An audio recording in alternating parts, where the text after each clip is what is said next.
Last time we talked about Euron Greyjoy's relationship with the Drowned God, the Storm God, and Bloodraven. If you haven't watched that video, now would be the ideal time to catch up. You can find the video here. In episode 2, we want to focus on an aspect that we barely touched upon in episode 1, Euron's goals and strategy. Euron's most obvious goal is control of the dragons that Daenerys Targaryen has hatched at the end of A Game of Thrones. It's not really a mystery at all why a Westerosi king would want dragons. Dragons used to be the most important instrument of power in Westeros, and even more so in other parts of Planetos. However, I think that there's much more to Euron's quest for dragons than that. We know Daenerys Targaryen by many names, including Mother of Dragons or even the infamous Khaleesi. But there's one name that I think worth to look at more closely. It's Daenerys Stormborn. Probably you already have an idea where this might be going, but let's take it slow. Few people seem to really give much thought to where that name comes from, so I will break it down real quick. Daenerys Targaryen is born in 284 on Dragonstone. She has been conceived during the final month of Robert's Rebellion. At the time of her birth, her father and her brother Rhaegar are dead, and the Iron Throne is lost. Queen Rhaella has fled to Dragonstone along with Dany's brother Viserys. An extraordinarily devastating storm is raging, destroying the remains of the Targaryen fleet at Dragonstone.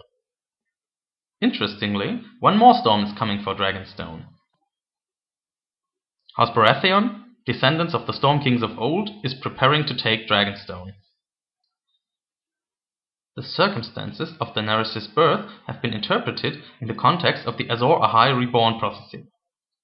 Azor Ahai is said to be reborn amidst smoke and salt. It is not very clear how closely connected the ideas of Azor Ahai reborn and the prince that was promised really are, but it seems that both are supposed to be heralded by a bleeding star, which could, by the way, fit either Aegon VI or Daenerys, which is also true for the other characteristics of both Azor Ahai reborn and the prince that was promised. We want to look at these two aspects from a different angle, however. From the perspective of a man that considers the Storm God the most, or at least one of the most powerful gods there are, and sees himself as the Storm God's chosen champion. Because that is who we have identified Euron as in episode 1. Euron is a man on a mission. In his own mind, the world has only been waiting for him to fulfill his destiny and to shape the history of Planetos. So, where would one look with one's smiling eye? Daenerys is the next big thing, so to say. She's all the buzz in the Westeros of the day and Planetos in general. If you think that you're one of the dominant forces shaping the future of the planet, you would naturally look for equals, or near equals.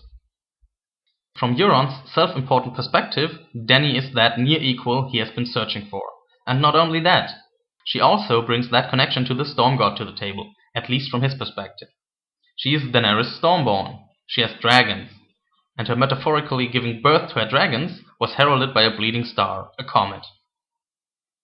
From Euron's perspective, all this fits perfectly well.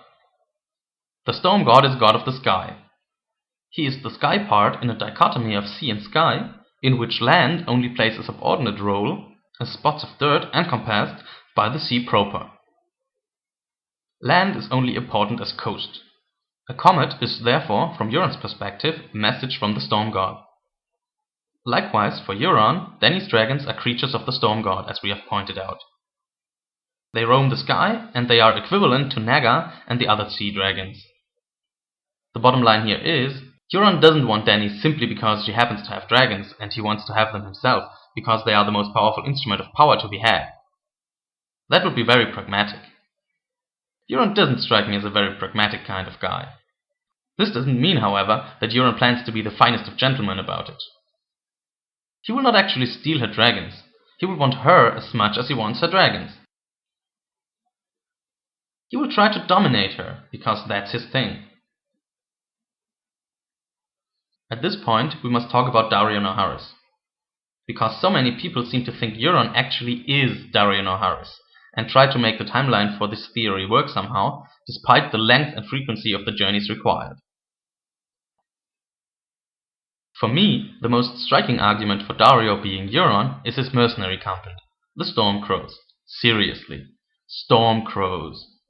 That's as blunt as it gets, isn't it? We have already talked about how ravens and crows are the creatures of the Storm God. It's hard not to come to the conclusion that there's a connection to the Storm God.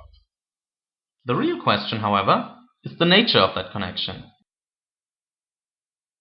Even if Dario were Euron, that would not explain why his company has such a suspicious name. So let's not get ahead of ourselves here. I want to propose a different and rather simple idea. What if Euron founded the Stormcrows, or if he at least took control of the company and reshaped and renamed it? I mean, if Euron's bragging about his journeys and adventures is more or less accurate, he should have left some kind of mark on Essos somewhere, shouldn't he? If we would want to claim that all his bragging is completely empty, where did he get that horn? There is that one theory about him being a Braavosi agent, but beyond that, there is a lack of theories about how Euron could be a mere pretender. So, if Euron is not merely a pretender, the Stormcrows might be part of his legacy. It's easy to imagine him as a commander of a mercenary company, isn't it? Could we even dream up a name that Euron would rather give his own mercenary company than Stormcrows? I can't anyway. We know very little about the history of the Stormcrows, who don't share the Golden Company's glorious tradition. They might be a very young company, young enough for Euron to have founded them. If we subscribe to that idea, there is no need for Dario to actually be Euron to explain a lot of the evidence. The two might have fought alongside each other in Euron's company before Euron left the Stormcrows behind to pursue the Seastone Chair and Daenerys Targaryen. Dario could then be either Euron's tool embedded in his old company, or he could be working alone. Anyway, Dario will have talked with Euron about Dany. He will know how important Euron thinks she is. His killing of his co-commanders might then be not the spontaneous, daring, casually cruel act we think it is, but the seizing of a long-awaited opportunity. So, what is Euron's strategy? Let's first perhaps talk about what it certainly isn't. He obviously must know that he can't count on Victarion to deliver his bride to him, be it in chains or of her own free will. Neither is going to happen. Victarion will try to make a move on her for himself. What's also not going to happen, I think, is that Euron will watch the whole situation unfold as Dario and then drop his costume to propose to her on his knees. Not happening, sorry. Not only is it not happening, it's also not Euron's plan in the first place. If Euron were Dario, why did he invent Dario to begin with, and didn't come to her as Euron Greyjoy? He could have put his cards on the table right from the beginning and gained her trust as Euron Greyjoy. What does he gain by using an incognito? We will further talk about Euron's plan and tie up the other loose ends in episode 3. If you enjoyed this video, please subscribe, like, share, and visit the shit out of our blog.